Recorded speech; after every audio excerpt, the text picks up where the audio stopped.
Hey everybody, welcome to Live at Epiphan. This is the show all about live streaming and video production.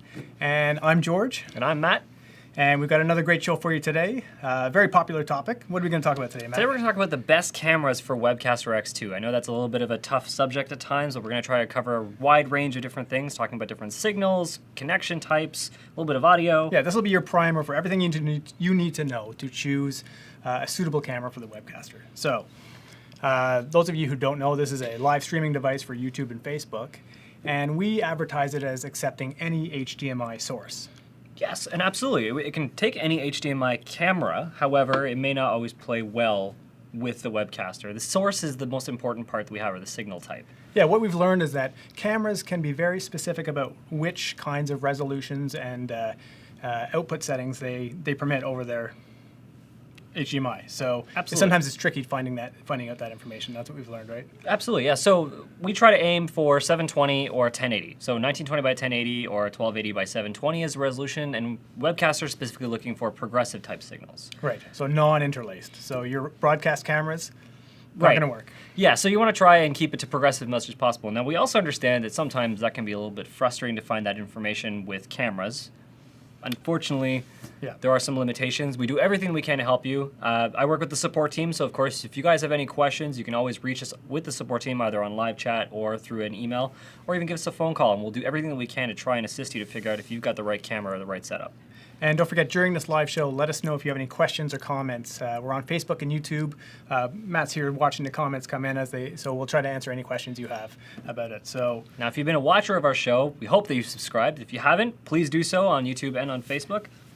So when you're choosing a camera, the most basic thing you need to do is figure out if that camera indeed does HDMI out, which should be 99% of cameras today, but it is still a qualification because there's certain cameras that have other kinds of RCA outputs and things like that as well, right? Absolutely, and like higher end production cameras, a lot of them tend to use like a BNC connector or a SDI essentially. Yes, right. Okay, and then, so for example, we have this, Lisa, why don't we pull up my camera I'm going to show you. This is a good example of a camera that does indeed work with our Webcaster.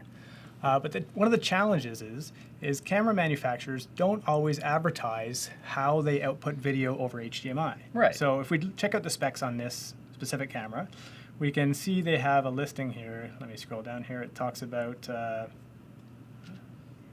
video output.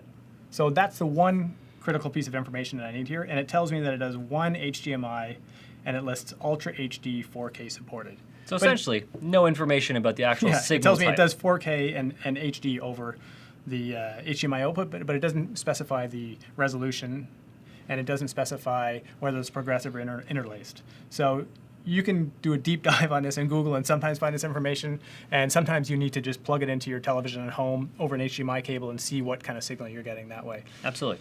And the other thing you have to be careful of is when you're looking at specs for cameras, they always list they're great at listing their resolutions for their recording media. Oh, absolutely. They list every single resolution and frame rate for all of their video recording. But that has nothing to do with the resolution and frame rate that you're going to get over the HDMI output.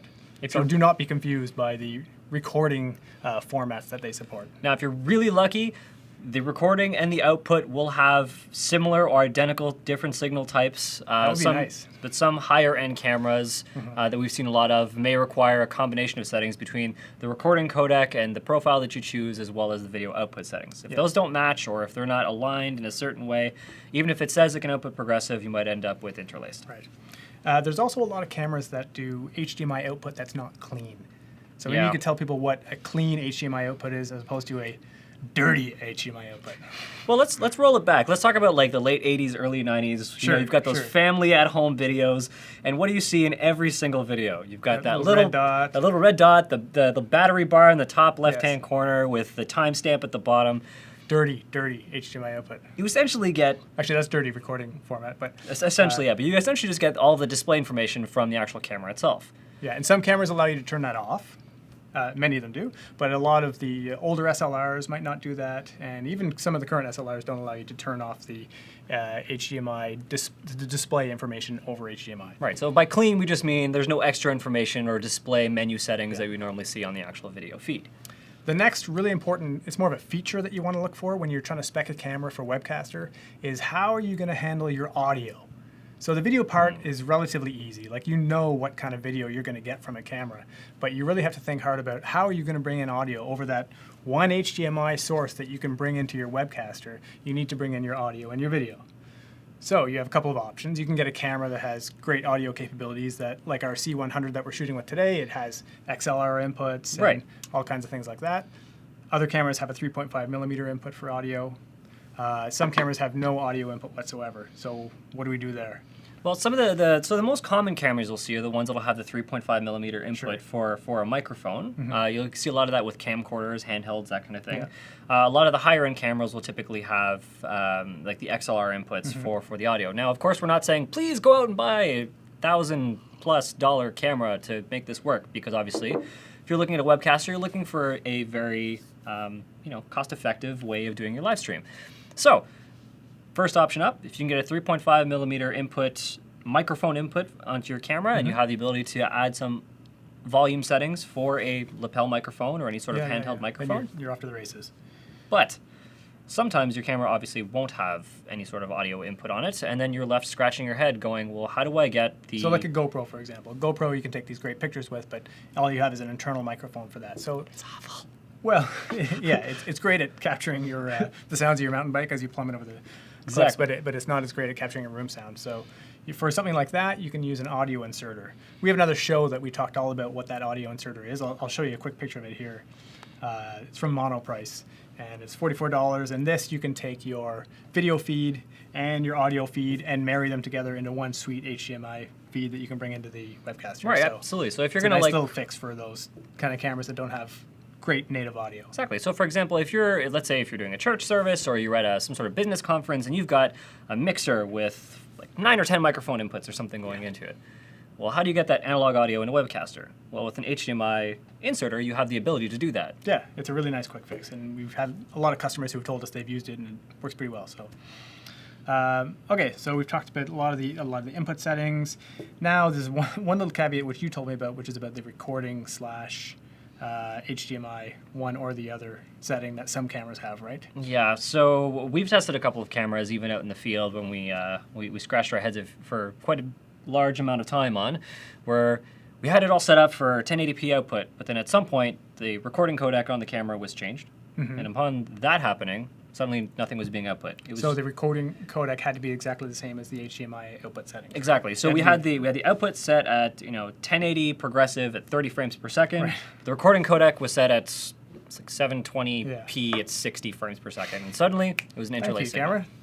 The other thing that we've seen is that some cameras only allow you to record or do HDMI output. So if you have grand visions of recording everything locally on your camera and you also want to output it for streaming, some cameras won't let you do that. They'll let you do one or the other. So just keep that in mind.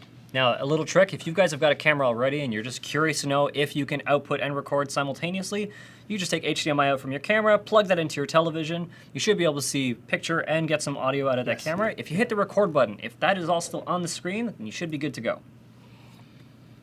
Okay, so now you know kind of how to choose that camera. When you get that camera, there's a couple of settings you're going to want to play with right away. And the first thing, of course, is your HDMI output settings. Now, word of warning here, cameras seem to do a horrible job of describing their HDMI output through the menu system. Yeah. So I'll give you an example. This camera here that we're shooting with today is the Canon C100. It's an awesome camera, but under the HDMI output, it lists normal as the setting. So I learned the hard way that normal means 1080i. So I had an interlaced stream for my first stream that I did out of this camera.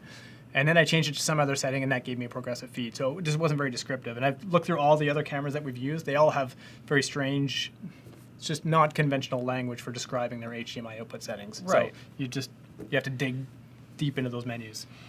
And it'll vary greatly from camera to camera and from brand to brand. So most of the times, any brand of camera will also have a forum that you can also double check with people who've said, like, hey, I wonder if this works. And there's a lot of intuitive stuff out there. And user guide. Absolutely. Now, the user guide is often a very thick piece of information. It might be hard to find what you're exactly looking for. However, we do have something that we've introduced over the last little while on our Epiphan website, and that is a forum. Yes. Yeah, we have a forum. Lots of people have been writing in about what kind of cameras are working with their webcasters. So you can go there and share your results as well. That'd be really great. The more information you can provide about what works or what didn't work is more help for us, so that we can do more testing and get a little bit more information. But it also helps you guys. It gets you guys all connected and saying like, "Hey, check this out! Look what I've done." People seem to like it too. It's good. A couple of other camera settings you're going to want to be aware of are you can sometimes turn on and off your menu settings from outputting over HDMI. So that clean HDMI that we talked about earlier. Yeah. That's often a setting within your menu. So, and then there's often auto shut-off Those features. are my favorite. So SLRs, beautiful cameras, but a lot of them have an auto shut-off feature, or they have a timeout where they just stop recording. So you can sometimes disable that in the menu settings of your camera. Depending on the camera, it might also be listed as standby. So it'll say like after, let's say, 5 minutes of not hitting record or doing anything, the camera will just essentially turn itself off. And then this is a nice one for you, which we learned here exactly doing this show. When we first set up this show, we had this great camera, and it captures this huge wide range, big flat image, which is wonderful for post-processing. Right. We have every dark and every light, but you end up with kind of a flat-looking image. And that's what you want when you're doing post-processing and all your color work. You want all that dynamic range. But when you're live streaming, you want to condense that a little bit. Okay. And so in our case, we added a picture profile or a LUT on this camera. So it gives us a richer, more saturated, a little bit more condensed color space, but it just sends a nicer image out for streaming. So if your camera offers some picture profiles, it's normally the kind of thing, if you're a photographer, camera guy like I am, right. I run away from that stuff. But for live streaming, you want that nice preset to make a nice, rich looking image. So we're talking about like filters, like something you would see on like Instagram. Kind of, yeah. It's a similar kind of approach, like a very flat version versus a nice souped up, rich, high contrast, nice saturated version. And picture profiles will help you there. Cool. So now, in terms of specific cameras, I'm not going to recommend too many. We've had a few that work well. This Canon C100 that we're shooting with right now has been a great camera for us, and it works perfectly over HDMI. Right. This Sony A6300 that I mentioned earlier, this is a little SLR, right, or mirrorless, and it has been wonderful as well, with a few caveats in that it had battery problems. I had to put in like a constant power source to make it run properly all the time. And what else do we have? Oh yeah, that JVC Handycam that I showed you earlier. We have that in our Palo Alto office, and everybody there says that's been working great for us. The GoPros work well. GoPros do work well, but again, you're compromising audio, with the audio. Yeah. Anyway, there's all kinds of cameras that work great. Go to the forum and check those out, and let us know what's working for you. So again, if you've got any questions, comments, please leave them in both of our live shows. You've got either Facebook or YouTube. Yeah. Also subscribe. You can also send us an email at live@epiphan.com if you've got any suggestions for future shows or anything that you might be interested in hearing. So there's another thing we didn't mention is the HDMI size, the physical size of the HDMI port. So I have a little picture I'm going to show you here. My computer logged me out here. Now, so we're talking about standby. Same idea. So, okay, I'll just zoom in on that. So here you can see, like when you get your Webcaster, you open it up and it comes with this full-size HDMI cable, which works perfectly to go into your Webcaster. But from your camera, you might have either a micro, a full-size, or a mini output. So you might need an adapter to go from, let's say, mini to full-size, or from micro to full-size. And you can either get an adapter, which is just a little shorty that'll help connect what you need, right, or you can get a full-length cable. I kind of like the adapters because they're just this little, you can still use any HDMI cable, and it's not limited to, it works for any HDMI port. So. Right. I mean, as a tech support guy, I would normally say go towards the cable because there's less that can go wrong. Yeah, you're right. So keep that in mind when you get your Webcaster, that you're going to need to marry up those HDMI cables. And then lastly, we wanted to talk a little bit about the USB cam feature, USB webcam feature on Webcaster. Right, so we get questions in support sometimes saying, hey, can I use more than one camera with the HDMI? Well, unfortunately, there's only a single input for it. But USB, as a beta feature that we have currently, is a nice little plus. So if you wanted to use any sort of picture-in-picture idea, so if you want to hook up... Like what we were doing earlier here, I had my laptop and my camera. You can set up a similar kind of thing using a USB webcam here. Exactly. So using a standard USB camera, so usually an HD one, 4K ones tend to be a little bit more temperamental. You plug it in USB through the Webcaster. You go into the settings or in preferences there. to enable this feature, and then from there you can also connect a keyboard, which will give you access to doing little hot commands. Yeah, So you can this- do switching and change or move around your picture-in-picture and stuff like that. Right, so it gives you a little bit more dynamic range, and you can swap between sources altogether, Yeah. giving you a little bit Yeah, more. it's fun. I like it. A lot more fun. But it is a beta feature. We haven't done a ton of testing around it. So anecdotally, we can say a lot of the common, more common webcams have been working with it. It The doesn't most seem to be popular that ones do.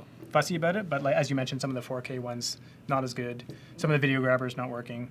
I don't think I've actually had a successful video grabber, like a USB video grabber. Yeah, that would be with us cool. yet, so. It'd be nice if we can get that working, but we haven't seen that yet.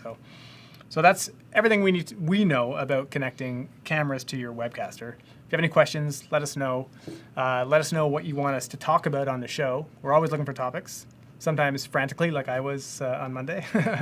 And of course, if you've got any questions that you need to direct towards support because you're like, hey, so I've got this camera and it's You can call kind of this working, guy. but it's not, you can call me or you can call anyone else in Yeah. support or send us an email or even type us a live chat. So I think that's it for today. Thanks for watching. We'll see you again next week. And have a Same great time, weekend. Thursday at 3 o'clock. We're always here. See ya.